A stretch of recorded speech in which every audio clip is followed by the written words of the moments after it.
E aí, tudo nice com vocês? Sejam bem-vindos a mais um episódio Papo de Líder. Aqui eu vou sempre trazer assuntos que vão ajudar líderes a conquistarem promoções, engajando equipes. Eu sou a Nice e o tema do nosso episódio de hoje é como fazer gestão da nova geração. Como gerir uma geração imediatista, muitas vezes rebeldes. E o que isso tem a ver com promoção, engajamento de equipe? Tudo a ver. E para abordar esse assunto, nada melhor do que alguém que vive isso na pele. É o supervisor de equipes, William. William também foi promovido dentro do setor dele. Hoje ele atua como supervisor de equipe. Presta atenção nas dicas que a gente troca nesse papo de líder, tá bom? Eu vejo você, espero que conquistando sua promoção, engajando equipes. Se liga no vídeo aí.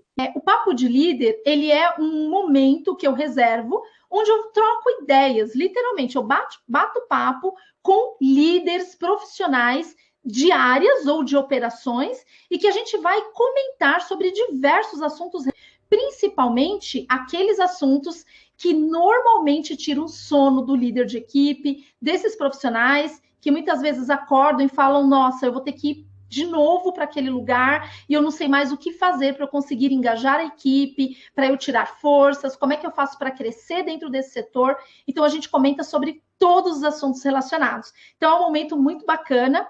E o líder que eu vou chamar hoje é uma pessoa, inclusive, que já foi meu liderado há alguns anos. Olha só como esse mundo é pequeno. Eu transbordo conteúdos em todas as redes. E aí, sempre eu tenho interagindo nas minhas postagens uma pessoa muito querida que eu liderei algum tempo atrás e vamos agora ver o que aconteceu, né? Depois de quase 5 anos praticamente, não me lembro exatamente a data, mas a gente vai falar sobre isso. O que aconteceu na jornada, na trajetória dele ao longo desse período e como é que ele, como líder, está enfrentando esse momento turbulento que a gente atravessa. Então, deixa eu ver se ele está aqui já na sala. Will! E aí, William, tudo bem com você? Eu tô bem, Nice. E você? Muito bem, feliz em te rever nesse momento tão especial da minha jornada. E eu espero que você e toda a sua família, todos os seus estejam bem também, apesar desse momento tenso que todos nós atravessamos, né? É verdade, é um momento muito tenso que a gente está vivendo. A gente está precisando se reinventar um pouquinho aí. As reuniões não são mais aquelas reuniões acaloradas. Os feedbacks já não são mais tão presenciais. Então a gente está aí se reinventando para conseguir desenvolver um bom trabalho no decorrer da vida. Sem dúvida. Will, eu quero começar esse nosso papo de líder, primeiro te agradecendo por você ter aceito esse convite, né? É um momento de fato muito importante para mim, porque nós temos aqui nesse espaço a oportunidade de conversar de vários assuntos que no dia a dia dentro do call center dificilmente a gente consegue parar para trocar essa ideia, né? Então, é um momento de fato muito rico, como você colocou no início, e eu quero que você se apresente, né? Comenta um pouquinho quem é o Will, como é que você veio parar nesse mundo de maluco do call center. Então, conta um pouquinho da sua trajetória, para quem não te conhece, te conhecer e entender um pouquinho como é que você chegou até aqui. Sim, Bom, gente, meu nome é William, né? Eu tenho aí 16 anos de vivência no call center. Não é pouco tempo. Eu comecei a minha trajetória lá em 2005, numa operação híbrida, que era um saque com venda. E aí eu vim construindo a minha história. Quando eu cheguei no call center, quando eu vi o papel do líder ali, liderando a equipe, eu falei, eu quero isso para mim, porque eu me identificava muito com aquilo. E aí fui subindo degrau por degrau, passei por áreas de qualidade, treinamento, interface entre áreas. Fui como supervisor de qualidade, primeiramente, e aí depois eu assumi os postos de operações, onde eu estou aí hoje já há 8 anos à frente de operações. Que sensacional! E dentro da área de qualidade, Will, quanto tempo você teve de trajetória nessa área? Na área de qualidade, eu fiquei 2 anos e meio, entre monitor, analista e supervisor. Foi um momento muito rico na minha vida, porque quando a gente está lá na operação, a gente tem uma visão da qualidade. Que a qualidade é a pessoa que tira a minha nota, a qualidade é a pessoa que está me perseguindo. E quando eu fui para lá, eu entendi que nada mais é que ele está ali num papel muito analítico. é o papel que me dá insumo enquanto líder para trabalhar o meu liderado. Então, para mim, foi um momento muito rico quando eu passei pela área de qualidade. Perfeito. E hoje você está atuando como supervisor? Conta um pouquinho do seu momento hoje. Eu estou como supervisor de operações, só que eu sou ponto focal de alguns projetos dentro da operação que eu trabalho. Eu trabalho numa operação de vendas, ela é uma operação híbrida, eu tenho ativo e receptivo.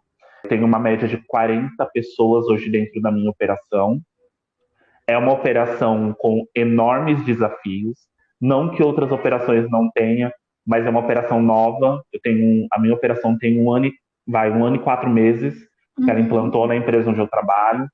É uma operação que ela vem em constante crescimento e eu estou lá fazendo todas as interfaces com as áreas, reuniões com o cliente, inclusive fazendo reportes para a diretoria da empresa. Uau, grande desafio mesmo, hein? Sim. Então, com certeza, nós teremos aqui você com bastante propriedade de comentar como é que está sendo fazer a gestão de equipe, aliado a todos esses desafios que você comentou aí, neste momento de pandemia, onde a gente atravessa um momento muito incerto, né? Em todas as áreas, eu diria. Como é que está sendo para você liderar essa galera nesse tempo atual? Como você mesmo colocou, é um desafio. Por que é um desafio? Hoje eu tenho 60% da minha equipe home office, 40% da equipe presencial. E aí o pessoal de home office demanda uma atenção maior, porque eles precisam de ajuda lá nos processos. Aí o pessoal presencial precisa de algo que seja ali mais o sentimental. E aí a gente precisa se desdobrar e se reinventar para atender esses dois públicos. William, mas são todos públicos dentro da mesma equipe. Só que quando a gente divide isso entre presencial e home office, as necessidades hoje são diferentes. Então, se eu não souber me reinventar e saber colocar o momento certo de um feedback, o momento certo de um elogio, o momento certo de agregar na vida desse colaborador e fazer com que ele se sinta motivado, às vezes, se você não tiver esse jogo de cintura, você perde ali o fio da meada. E como fazer isso, Will? Como você consegue separar, né, as suas atividades, organizar o seu dia e direcionar realmente essas atividades para quem está em home office, sendo que muitas vezes você tem um mesmo alinhamento a ser feito, só que de maneiras completamente distintas, né? Como é que você faz essa administração? Hoje, quando, por exemplo, eu preciso fazer um alinhamento processual, para mim é mais fácil ali colocar os operadores que estão presencial e já fazer o alinhamento único, tirar as dúvidas mais recorrentes que ocorrer ali. E para o pessoal que está home office, eu divido em subgrupos. Para fazer essa divisão de subgrupos, eu preciso conhecer muito bem o meu time. Saber quem são as pessoas que eu sei que vão ter maiores dúvidas, e aí dividi-los para que eu consiga atender e conseguir sanar as dúvidas deles. Eu preciso ter o pessoal que é mais visual para fazer algo mais visual para eles, o pessoal que é mais auditivo para ser algo mais dinâmico ali, eles conseguirem entender o processo. Então, o primeiro passo é conhecer a equipe. E no meu caso, quando eu divido em subgrupos, para mim fica mais fácil para levar essa informação para eles. Entendi. E como é que você divide? Você considera o que para agrupar as pessoas? Primeiramente, eu preciso entender o que a informação que eu vou passar vai agregar no atendimento dele. Como eu te passei, como é uma equipe híbrida, tem informação que para o ativo é mais relevante que para o receptivo, eu tenho informações que para o receptivo precisam ser imediatas, e aí o meu time de receptivo, eu estou 100% home office, então eu preciso ser ali muito assertivo em saber quem é a pessoa que precisa ouvir sem enxergar nada, eu preciso entender quem é a pessoa que vai me fazer levantar questões que para um é relevante, para outro não. Então eu tenho que fazer essa mesclagem aí com o pessoal. Então eu sou muito observador, principalmente em momentos de feedback. O momento de feedback, quando o operador, eu preciso às vezes estar com ele anotando a informação ou digitando quando ele está em home office. É aquele operador que ele fala, super, fala mais rápido porque eu não estou conseguindo te entender. Eu preciso acompanhar o ritmo dele. Então isso é o dia a dia que me leva a entender quem é o operador que eu preciso colocar em cada subgrupo. Entendi. Vamos voltar um pouquinho, Will, na época que nós trabalhamos juntos, né? Eu lembro que nós nos conhecemos num momento em que eu acho que eu cheguei primeiro e depois você chegou na operação. Conta um pouquinho desse momento, como é que foi, como você me conheceu e como foi você, o que agregou, ou de repente, quais foram os maiores desafios daquele momento que nós trabalhamos juntos, né? E de lá para cá, na sua visão, o que mudou daquela época para essa geração que nós temos hoje? Na época que a gente trabalhou junto, a gente chegou, a nossa diferença de conhecimento com a empresa foi de 2 semanas. Eu cheguei no começo do mês, você chegou 2 semanas depois. O que agregou para mim naquele momento total foi a forma como a gente conhece o processo. Você sempre levou a gente a muito entrar profundamente no processo, a imersão no processo.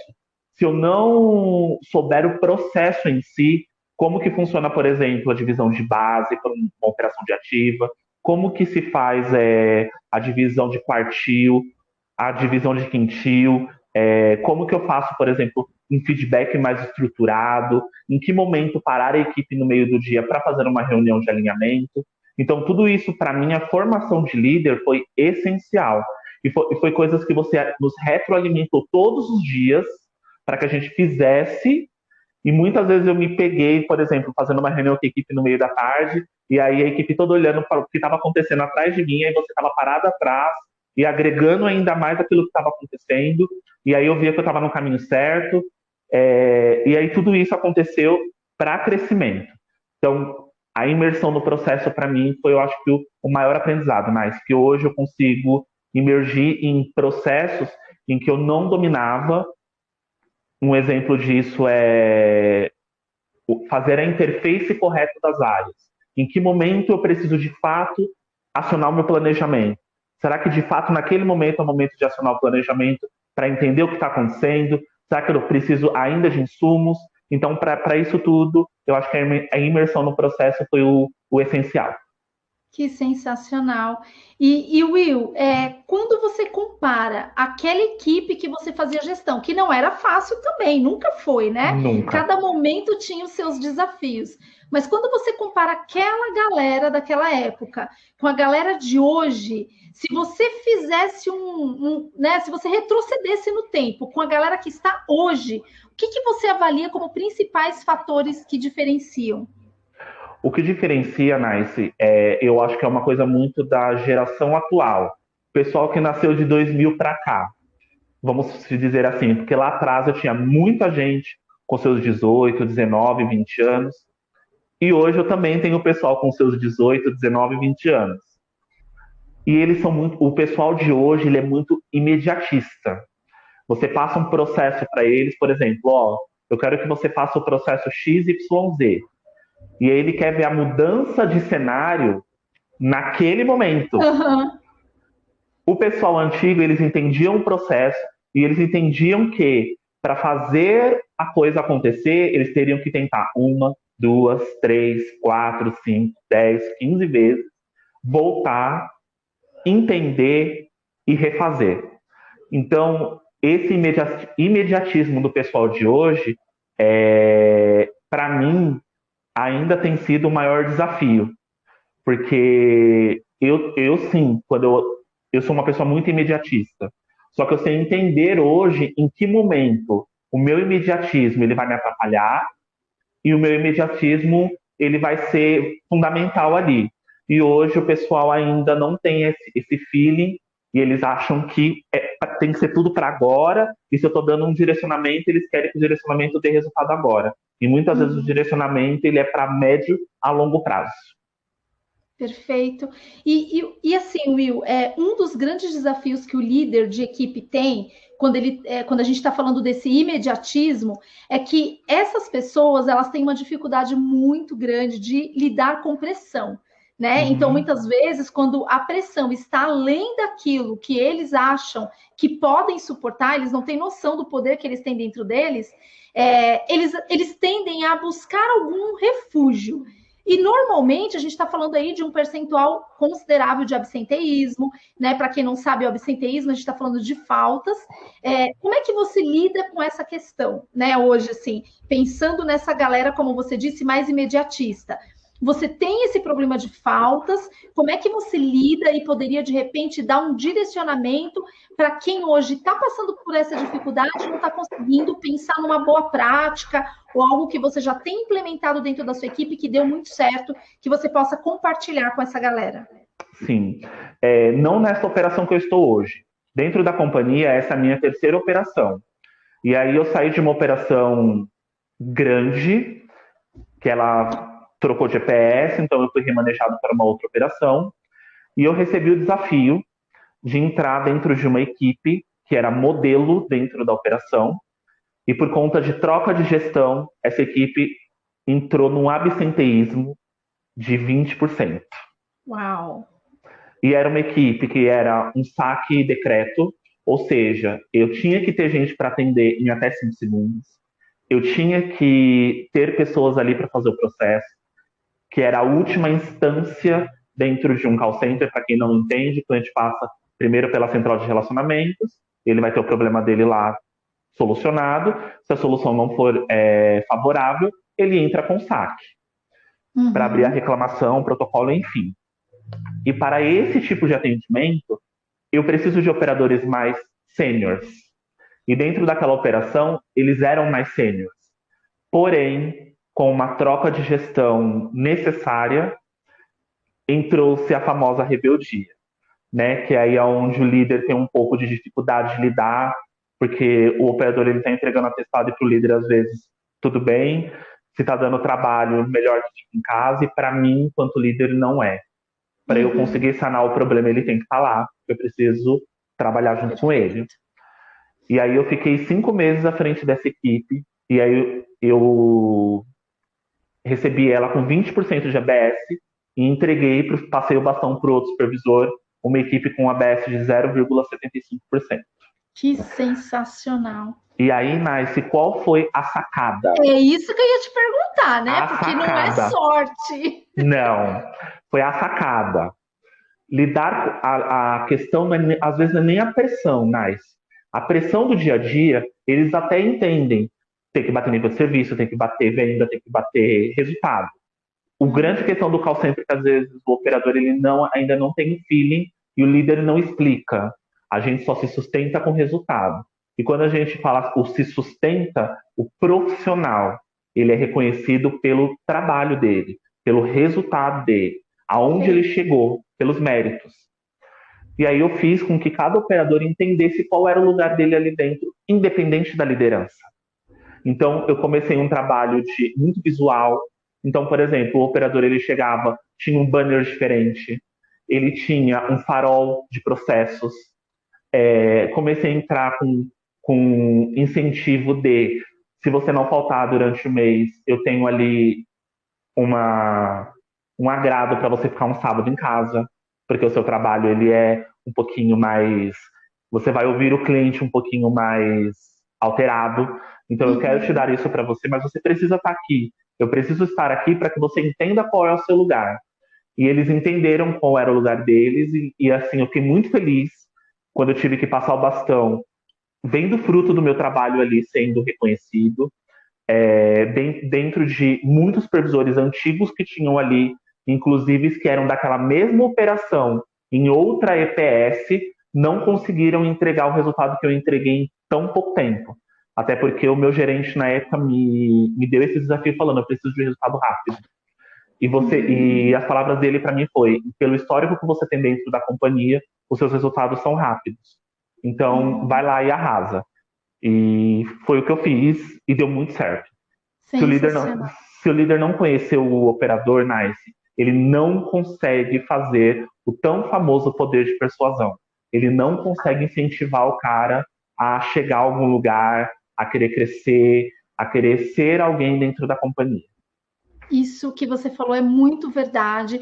E Will, assim, tem um ponto que é um ponto chave, o como falar. Porque você pode pegar qualquer líder, por exemplo, para seguir a mesma linha que você seguiu, e que não vai ter o mesmo efeito, porque o como você fala com as pessoas, o como você vai conduzir a ação, o demonstrar esse grau de importância que você colocou, realmente faz toda a diferença. E para você que não sabe muito bem, não conhece esse mundo de call center, eu vou aqui só detalhar um pouquinho esses pontos que o Will colocou. Então, o que ele fez? Ele tinha um índice de absenteísmo de 20%. E quando a gente fala em absenteísmo, nós estamos falando de faltas, de ausência das pessoas efetivamente ali trabalhando. E aí, quando a gente está falando, dependendo do modelo de contrato, existe lá uma quantidade de horas que são contratadas pelo cliente.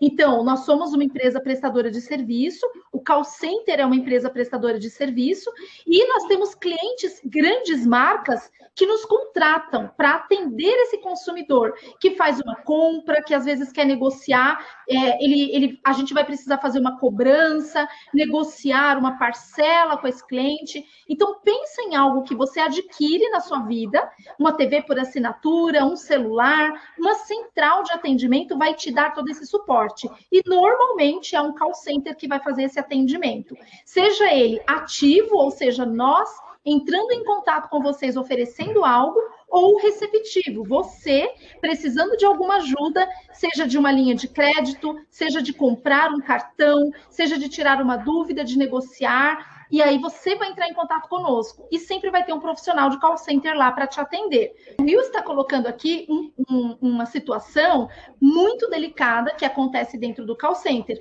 Porque se eu tenho uma grande marca que contrata uma prestação de serviço e a gente tem pessoas a menos do que aquilo que foi contratado, isso gera ônus em faturamento para prestação de serviço, no caso, para o call center.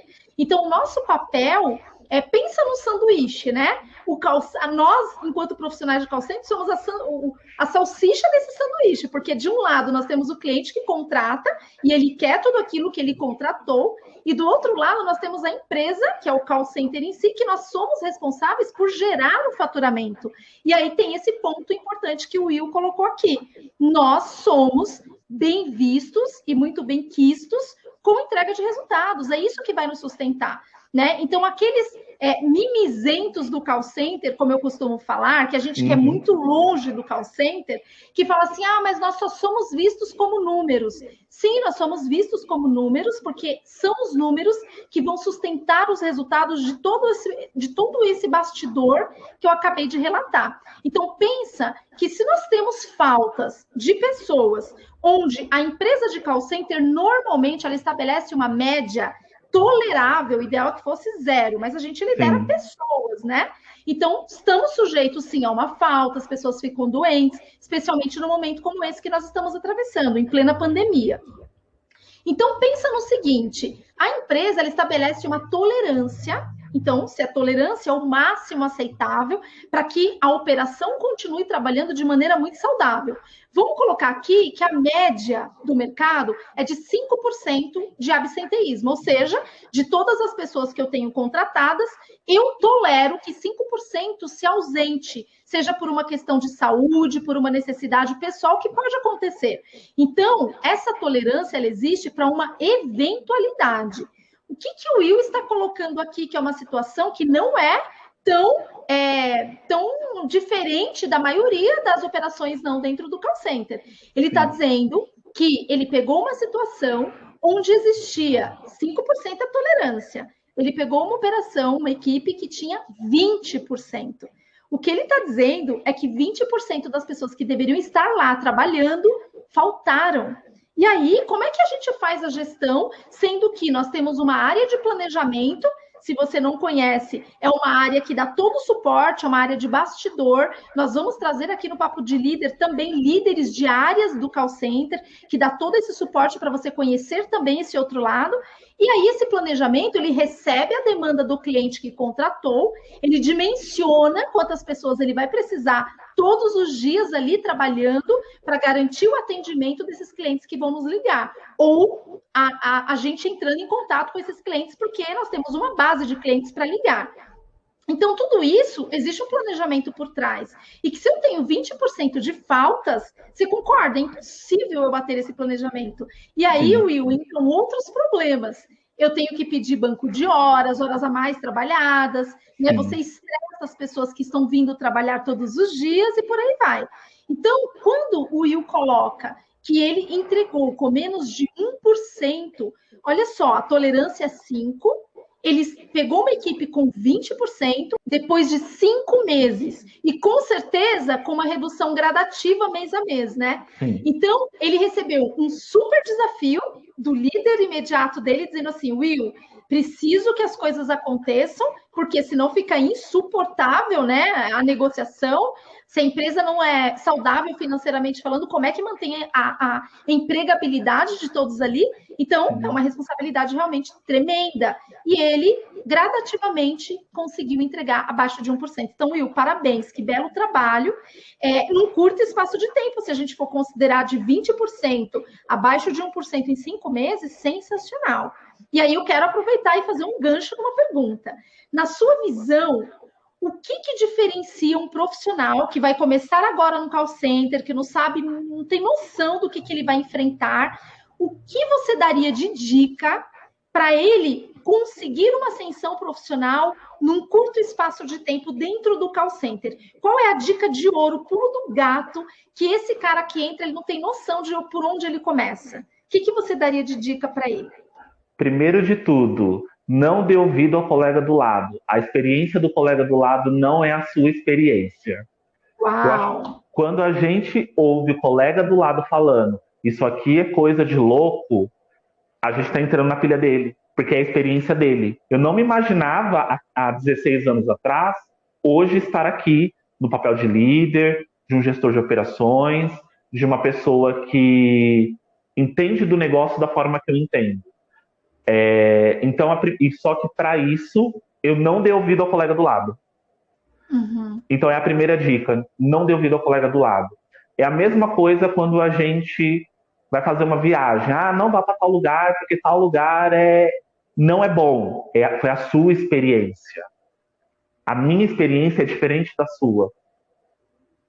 Tem que ter paixão no que faz. Às vezes você não vai entrar porque você gosta. Às vezes a pessoa entra por necessidade. A grande Sim, maioria entra muito por bom. necessidade. Mas se você juntar a sua necessidade com a vontade de crescer, eu não digo nem o crescer de cargo, mas o crescer como profissional. Porque o profissional da PA, para mim, eu vou sempre aplaudi-lo de pé. Porque é o Verdade. cara que vai ouvir tudo que tem que ouvir, ele vai ter que ter o jogo de cintura, porque tem operações aí que trabalham com 10, 12, 15 sistemas, às vezes para passar uma informação para o cliente. É o Sim. cara que vai ter que argumentar com o cliente para fazer uma venda, que vai ter que ser muito incisivo para fazer uma cobrança, que vai ter que ter lá o jogo de cintura para fazer uma retenção.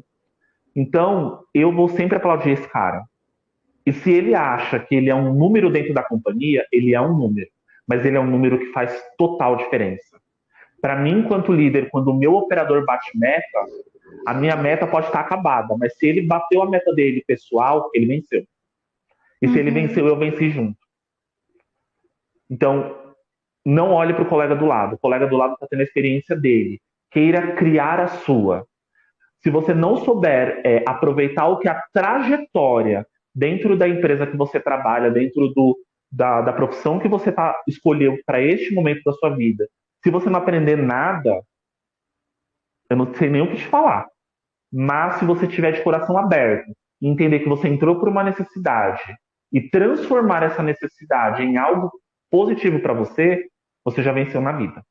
Realmente, cada experiência é única, né? Então, Uhum, assim, esse ponto que você colocou para mim, ele é realmente essencial. Sabe, Will, eu fiz um papo de líder essa semana com o gerente sênior da empresa que eu trabalho atualmente, né? uhum, E ele falou algo que, assim, nossa, é muito verdade. Olha só, ele disse o seguinte: a nossa mente, ela ela tem muitos hábitos e ela sempre vai te levar para aquilo que é mais cômodo, para aquilo que é mais fácil. Por mais que você queira se desafiar, por exemplo, você se determinou, vou começar a fazer exercício físico na segunda. Quando chega domingo, parece que é o dia que você está mais cansado e Verdade. automaticamente você já quer dormir até mais tarde, aí amanhece com aquele friozinho, você já não quer levantar. Então, sempre a mente vai te levar para aquilo que é mais conveniente. Então, o que é conveniente quando você se depara com uma situação nova para você que está chegando no call center, por exemplo? Ah, é novo, você ouve um colega do lado dizendo assim, meu, isso daqui é loucura, tipo, não tem como você crescer aqui dentro, é tudo carta marcada, quem cresce é só quem é escolhido, porque tem essas conversas, né? Tem Sim, esses papos tortos lá dentro do call center. E aí, o que a mente dessa pessoa naturalmente vai fazer? Nossa, eu tenho então agora uma justificativa caso eu queira desistir. Então, não sou eu que sou a pessoa fraca que desistiu. Eu tenho um motivo para desistir. Então, isso que você falou é muito, muito relevante. Né? Então, da mesma forma que a gente repete. Olha uma outra coisa muito interessante, né? Que o Flávio, que foi quem fez o Papo de Líder comigo essa semana, comentou. Como a gente vive por repetições, a mente da gente, ela libera sinais dizendo assim, nossa, se ele está repetindo muito isso, é porque isso é importante para ele, então ele guarda aquilo. Então vamos supor que a gente tenha pessoas que começam no call center e falam assim, meu, eu estou aqui só para passar uma chuva, não quero crescer profissionalmente, porque eu estou me formando numa área, sei lá, eu quero ser veterinária, né? E aí ele começa a fazer o trabalho dele de qualquer jeito, porque não é o que ele quer mesmo. E todos os dias ele faz de qualquer jeito, para ele, ele lamenta, ele acha aquilo muito difícil, porque ele quer se formar para então ele ser feliz. Só que a mente dele já está tão habituada que ele faz as coisas de qualquer jeito, que quando ele se formar na área dele, ele vai continuar fazendo de qualquer jeito, porque aquilo já virou um hábito para ele. Não é muito sim. sério isso, Will? É muito sério, e inclusive, Nice, vai muito de encontro aos feedbacks que eu dou na minha equipe em relação a isso. A gente tem vários papos em relação a isso. Eu sou muito aberto com o meu time. Meu time sabe exatamente como está acontecendo nas operações, o que está acontecendo. Tem muito líder que fecha e tranca a informação para ele. Eu tenho, por exemplo, dentro do meu time, eu tenho uma pessoa que vai se formar em direito, eu tenho uma psicóloga, eu tenho uma enfermeira, e eu trago isso muito para eles. Se hoje, aqui dentro do call center, lidando com gente, você não fazer o seu trabalho de uma forma muito correta e com muita paixão, na enfermagem tocando a pessoa, você não vai conseguir fazer. Porque você não está sabendo lidar com as pessoas. Então, saber lidar, por exemplo, com a irritabilidade de um cliente, saber entender que às vezes o colega do lado está irritado, mas é um problema dele, e ele quer se envolver, e às vezes não é o momento de envolvimento. E o lidar com gente, Nice, é muito difícil. E, Demais. a, e aí não é todo mundo que está preparado. E às vezes a pessoa escolheu um curso para lidar com gente, mas não quer lidar com gente dentro do call center porque é estressante. Então não vai Sim. conseguir ter o sucesso profissional lá fora. Eu torço sempre para que todos tenham. Mas se a pessoa não começar a adquirir essa habilidade no papel que ela está hoje, ela não vai conseguir chegar a algum lugar. Perfeito. E como lidar com a frustração, Will? Porque ao longo dessa sua jornada de mais de uma década dentro do call center, certamente você já viveu vários momentos de frustração como líder, né? Hoje você é mais experiente, já tendo cases aí para contar, já podendo inclusive ensinar novos líderes. Mas e quando batia a frustração de você tentar fazer algo pela sua equipe, entregar resultados, esse resultado não vir? Como lidar com essa frustração? O que você diz para os líderes que passam por essa situação hoje e não estão conseguindo saber lidar? Primeiro de tudo, não recalcula a rota. Se você não souber o que está de fato acontecendo, recalcular a rota vai te levar a uma segunda frustração. E eu falo porque isso aconteceu comigo. Eu tive uma experiência numa empresa que eu trabalhei, lá era uma operação de rentabilização. Tá, E o que que acontecia? A meta do cliente ela era uma meta muito. Não era uma meta por número de rentabilização, e sim por percentual. E a Tá. gente sabe que o número nu e cru é muito mais fácil de se atingir do que percentuais. Sem falar que despenca e para você evoluir o percentual. Acaba. Enfim, então trabalhar um pouquinho com o percentual não é uma coisa que eu goste muito, mas a gente tem que aí trabalhar com eles, então a gente se adequa a ele da melhor forma. E eu tive um mês foi meu primeiro mês que eu não consegui atingir aquele resultado.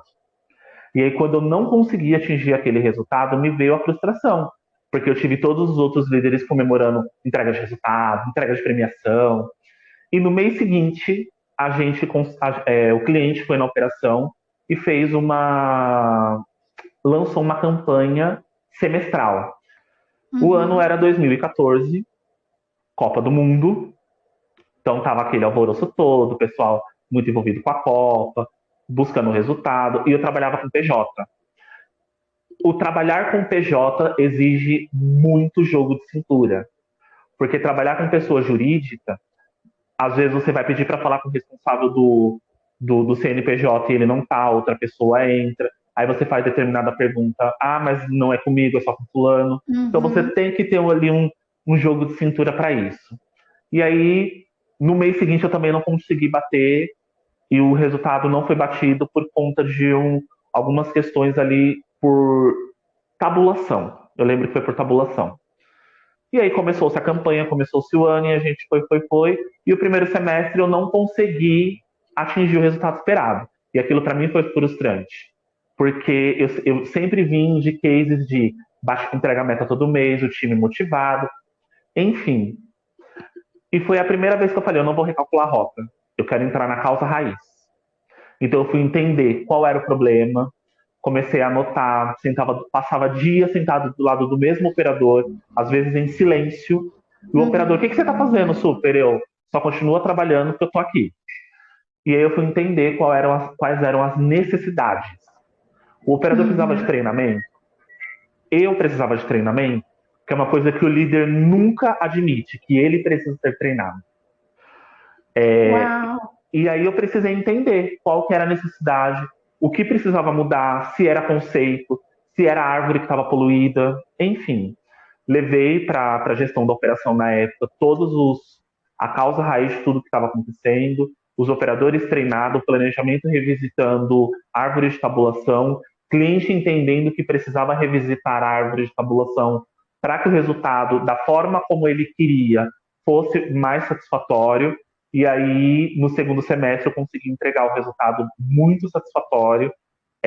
Fui premiado como melhor de semestre. Na época, eu ganhei uma televisão, inclusive ela está na sala da minha casa, que é o meu troféu. Foi o meu primeiro case de sucesso à frente de uma operação, que foi assim o maior desafio. E aí eu entendi que se eu também não fosse humilde o suficiente para entender que às vezes o erro é meu e não do operador. Olha só, esse ponto que você falou, Will, ele é muito, muito relevante para mim, porque hoje, assim, eu me propus a fazer de fato mentorias para líderes de equipe, principalmente dentro do call center. E quando Uhum. você coloca, né, que o líder de equipe ele tem essa resistência, de fato tem, seja por ego, seja por inexperiência, seja porque ele não quer reconhecer, ele tende a dizer que a culpa é da equipe, que a culpa é do planejamento, que o RH que não soube contratar. Então, sempre tem alguém culpado ali. Ele dificilmente faz essa retrospectiva que você fez de uma maneira muito madura, né? Então, o que você daria de conselho para mim, como mentora, que tem o foco voltado aos líderes de equipe, assim como você? O que eu poderia fazer para despertar nessa galera essa vontade e esse reconhecimento de que precisam de ajuda? Nice, uma coisa muito, assim, muito relevante que eu vou trazer agora, tá? Por favor.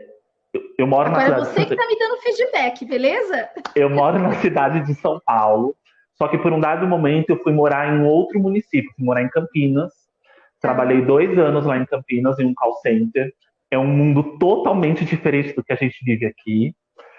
Quando você chega num call center lá, você vai ver as posições de atendimento, operador e tudo mais.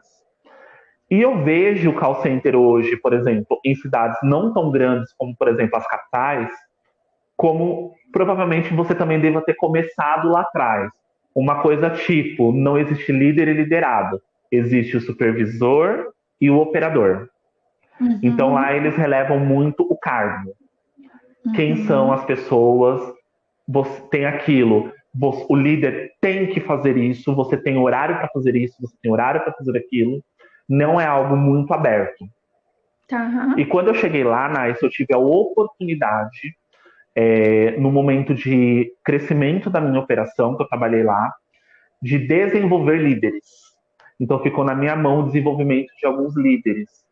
E justamente foi esse ponto. Às vezes, saí da PA, agora eu sou supervisor. Peraí, você é um profissional do call center. Hoje você está aqui para ser o espelho das pessoas. As pessoas precisam olhar você e querer ser como você.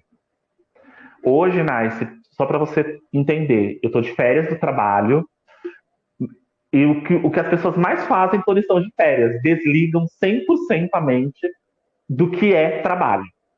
E aí, durante as minhas férias, eu consegui fazer 2 cursos dentro da plataforma da empresa. E hoje eu participo de um programa dentro da empresa chamado Influencer. Eu sou influenciador da minha operação. Que sensacional. E aí, dentro de cada operação, eles têm lá 2, 3 pessoas que não precisam ser, de fato, supervisores, coordenadores, gerentes.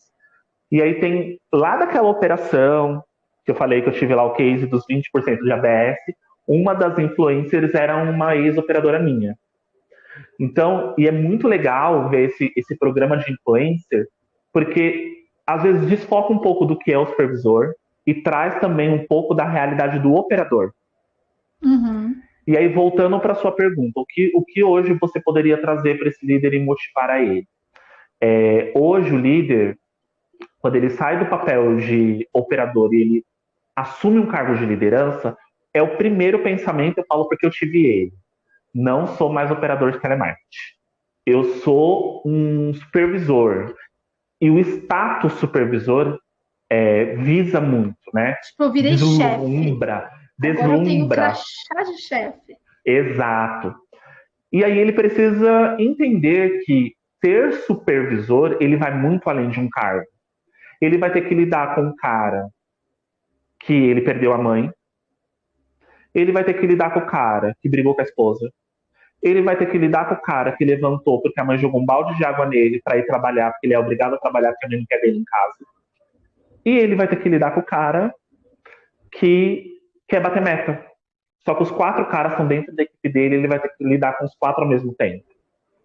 E se ele não souber entender qual é o papel dele também dentro da equipe, porque o líder ele também tem um papel. E o papel dele é ser o influenciador. O influenciador da pessoa que levantou porque a mãe mandou e ele não quer ficar dentro de casa. Então, entender, e uma coisa que eu nunca vou esquecer, que é um feedback seu da época, eu uso isso muito. O cara, ele foi para comprar um videogame. Ele comprou o videogame com a meta batida dele. Agora ele precisa comprar o jogo. Depois ele precisa comprar o console. Depois ele precisa comprar a cadeira. Então, é o retroalimentação. É incentivar o cara a chegar a algum lugar. Só que para isso, o líder ele precisa estar munido de muita informação. De como aplicar um feedback, de como fazer um feedback assertivo, em que momento chamar o cara para um feedback, em que momento chamar a equipe para reunião. Será que o momento em que você está mais nervoso no ápice do seu dia, será que é o melhor momento para reunião? Tem um momento que você precisa também se calar e ouvir. Pedir um feedback para a equipe. Sensibilidade, né? Exato. E hoje, as empresas contratam de fora um líder, achando que ele vai entrar na empresa e se adequar à necessidade da operação. Poxa, eu estou contratando uma pessoa porque eu preciso repor uma vaga de um líder que batia a meta desde quando entrou aqui. E esse líder ele foi promovido a coordenador e eu preciso colocar alguém no lugar dele. Então, mais rápido do que promover alguém é trazer alguém de fora. Mas espera lá. Será que o cara que também está sentado na PA e vendo a forma como aquela pessoa trabalha também não merece uma chance? E o líder, às vezes, não desenvolveu esse cara. Então, o líder ele precisa ter essa sensibilidade, né? E eu sinto falta disso ainda. e às vezes o supervisor ele não sabe o como fazer. Mas ele também não quer pedir ajuda porque ele é supervisor. Entendi. Então você entende, você acredita, Will, pelo que você está me dizendo, e só para ver se realmente ficou claro para mim, Tá bom. que antes de repente, porque você sabe que o que eu desenvolvo, né, nessa gestão, nesse trabalho de mentoria, eu ensino um passo a passo para o líder chegar exatamente a como conduzir um feedback estruturado que vai de fato transformar a vida dessas pessoas que estão lá sendo lideradas por ele. Então, eu ensino desde como analisar os dados históricos, porque você precisa estar munido de informações, agrupar, porque cada grupo tem as suas necessidades e o discurso precisa ser diferente. Você elaborar um plano de ação estruturado de acordo com as necessidades, porque precisa fazer sentido para ele o que você está direcionando, senão você não engaja. E aí você passa para a etapa de feedback estruturado, firmar compromisso com essas pessoas e aí retroalimentar todo esse processo. Só que, pelo que você está dizendo, tem uma etapa antes, que é o despertar do líder. É ele entender o papel dele antes de qualquer etapa que ele tenha que executar. É isso ou eu entendi errado? Exatamente isso. Porque o líder ele está tão ligado no automático que ele acha que todos os dias ele vai ter que fazer o mesmo papel e ter a mesma rotina. E não. Se ele não sofrer esse despertar e entender qual é o papel dele, vai ter dia que ele vai deixar passar um operador que está cabisbaixo, e aí ele vai olhar para o operador e só vai cobrar a venda e não vai entender qual que é o papel dele. O líder ele não vai entender que naquele dia ele não vai chegar na empresa, sentar, por exemplo, ler um e-mail, ele vai ter que chegar e analisar dados para montar o dia dele, o dia da equipe, porque ele não desenha o dia dele. Ele desenha o dia de 25, 30 pessoas. E às vezes ele não sabe disso. Entendi. E hoje, assim, se a gente fosse pensar, né, na rotina do supervisor, né, por mais que você hoje seja um ponto focal, você lidera uma equipe, pensando em toda a rotina que você conhece mais do que ninguém, que um supervisor tem, quais você acha que são os maiores desafios desse líder hoje dentro do call center? A minha rotina hoje, eu vou falar que ela é uma rotina bem intensa. Eu participo de várias reuniões durante o dia, eu tenho alguns relatórios que eu preciso analisar muito a fundo antes de dar uma resposta, por exemplo, porque o gerente ou até mesmo porque o diretor está pedindo. Eu anoto o que eu preciso fazer durante o dia e eu preciso encaixar no meu dia o horário certo de cada processo. Um exemplo, eu não vou ler e-mail no momento em que eu estou fazendo uma troca de turno, que às vezes eu vejo isso. Eu não vou aplicar um feedback no momento de pausa da equipe. É o momento do operador descansar, não é o momento dele receber um feedback. Então, eu particularmente eu tenho um feeling de entender qual é o horário de cada coisa no dia. Hoje eu tenho esse feeling. Eu já fui muito de fazer checkpoint, checklist, chegar, eu vou fazer folha de ponto, eu vou ler e-mail, eu vou aplicar feedback, eu vou ouvir ligação. E hoje a rotina do líder mudou. Se hoje o líder ainda está preso a esse checkpoint, vai chegar em um dado momento que ele não vai conseguir mais ter rotina, porque o checkpoint vai estar muito obsoleto. Então hoje a minha rotina é enquadrar o que é necessidade, o que é prioridade, até porque eu preciso acompanhar o andamento da operação. E às vezes quando a gente começa com a rotina do checkpoint, em algum dado momento a gente vai ter que parar, por exemplo, para uma reunião de emergência. Ou atender uma ligação porque o cliente quis falar com o supervisor, com o superior, e essa ligação durou 2 horas. Já quebrou toda a sua rotina. E aí, quando acontece isso, a gente meio que se perde. Então, hoje, eu prefiro, e é a dica que eu dou, e estabeleço o que é prioridade para fazer durante o dia. E hoje eu consigo entregar todas as minhas demandas. Show.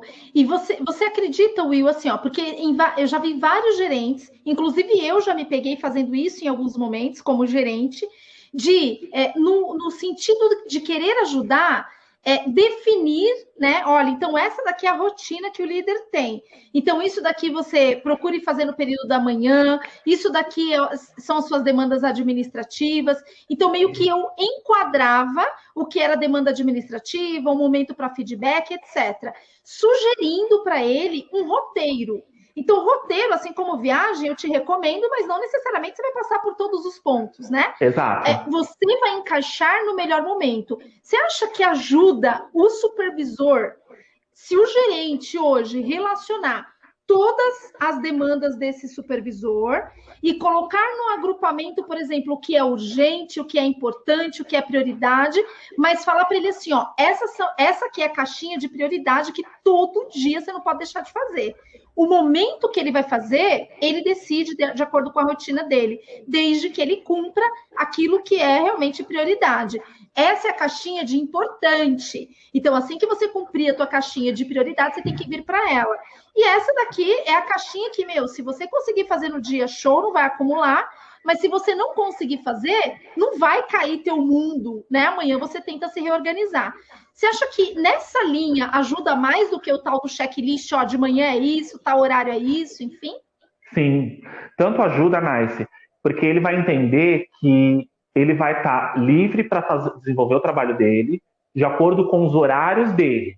E aí, no final do dia, se ele conseguiu cumprir o roteiro que o gestor passou para ele, tá tudo certo. E eu acho que fica até melhor para ele entender e já criando maturidade de saber, poxa, eu ainda tenho que entregar essa demanda, deixa eu correr.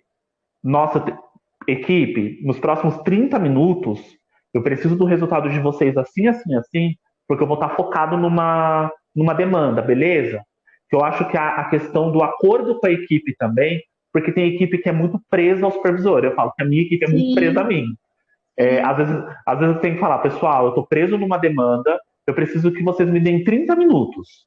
Beleza? Vocês conseguem se virar em 30 minutos? Não, William, a gente consegue, então beleza. E aí fazer esses acordos de cavalheiro.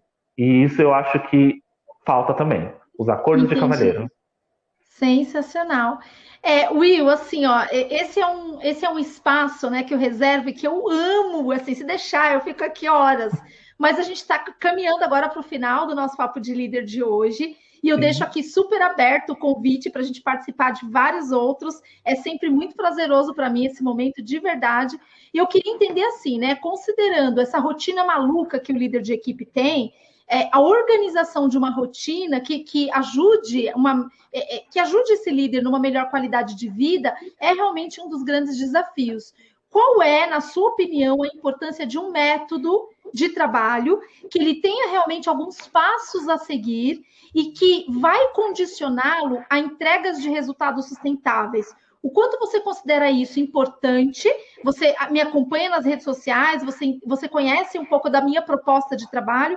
O quanto, na sua opinião, isso é importante e qual o diferencial isso geraria para esse líder aí que está no meio do furacão e muitas vezes todo dia ele tenta e não consegue chegar nos resultados dele? Sim.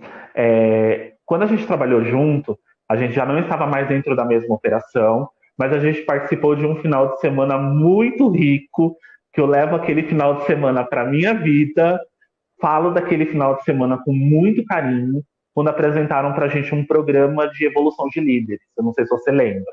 Lembro. E aquilo para mim foi extremamente importante, porque eu aprendi de fato uma coisa que muitos líderes não sabem elaborar, o tão chamado plano de ação. E o plano de ação, ele está literalmente ligado à sua rotina diária. Sem dúvida. Então, hoje, se eu não souber elaborar muito bem um plano de ação, qual o resultado que eu tenho hoje, como eu vou elaborar, quem são os envolvidos, se eu preciso de ajuda de alguma área, quanto tempo isso vai levar, e qual o resultado que eu quero chegar, o líder ele vai ficar o dia patinando. Ele vai cumprir lá a rotina que ele tem que cumprir, acabou o dia, o resultado foi esse, foi isso que eu consegui entregar. Então, se o líder ele precisa estar munido de conhecimento. Então, é assim, Nice, uma coisa que o líder precisa saber: pesquisa. Pesquisa planos de ação, pesquisa cases de sucesso, pesquisa métodos, tenta implementar. Ele tentando implementar uma semana com 2, 3 colaboradores aquele método, aquilo que ele aprendeu, a rotina dele vai começar a ficar mais tranquila, porque aí ele vai expandir para 100% do time e aí ele vai conseguir fazer o trabalho dele com muito mais tranquilidade e entregar o resultado que o gerente está aqui na nossa jugular cobrando. Muito bom.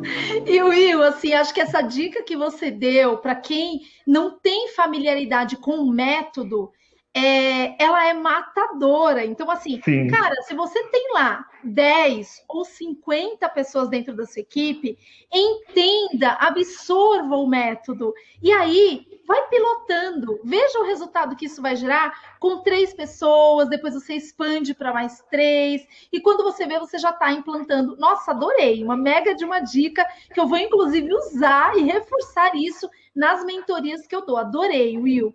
Nossa, Sim. Muito bom.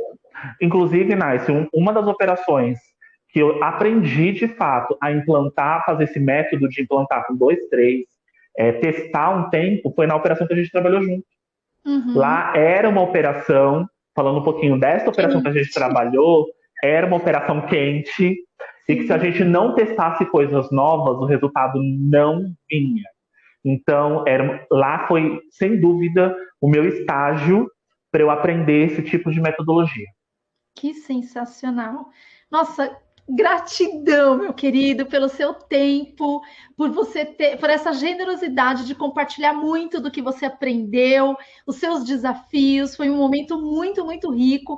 Eu que agradeço, Nice, pelo convite. Não podia recusar. Eu acho que a troca de experiências é sempre importante, principalmente da forma como você me conheceu lá atrás e a evolução que eu tive fez eu trazer hoje para você um pouco dessa mega experiência. Eu falo mega, mas perto de muita coisa ainda que eu tenho para aprender. Então hoje eu quero agradecer pelo espaço, pelo momento. Divulguei muito, o pessoal ficou bastante contente com esse convite. E eu só tenho a agradecer, Nice. E com certeza estou aberto aí a outros convites, porque troca de experiências para mim é uma coisa que me enche os olhos. Mais uma vez, obrigado. Isso aí. E eu vejo você nos próximos episódios do Papo de Líder. São 4 pilares que sustentam o engajamento extremo da equipe: superação, melhoria contínua, excelência, liderança de equipe. Porque quando você foca naquilo que você tem controle, os resultados vêm no longo prazo. O fato é o seguinte: a dor passa, mas a promoção que você conquista a partir do engajamento extremo da sua equipe fica.